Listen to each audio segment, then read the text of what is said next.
إكرامه بلى قادرين على أن نسوي بنانه بل يريد الإنسان ليفجر أمامه يسأل أيان يوم القيامة فإذا برق البصر وخسف القمر وجمع الشمس والقمر يقول الإنسان يومئذ أين المفر كلا لا وزر إلى ربك يومئذ المستقر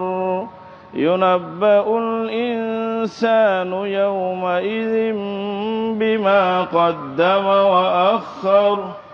بل الإنسان على نفسه بصيرة ولو ألقى معاذيره لا تحرك به لسانك لتعجل به إن علينا جمعه وقرآنه فإذا قرأناه فاتبع قرآنه ثم إن علينا بيانه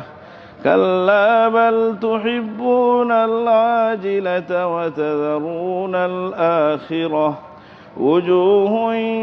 يومئذ ناظرة إلى ربها ناظرة ووجوه يومئذ باسرة تظن أن يفعل بها فاقرة كلا إذا بلغت التراقي وقيل من راق وظن أنه الفراق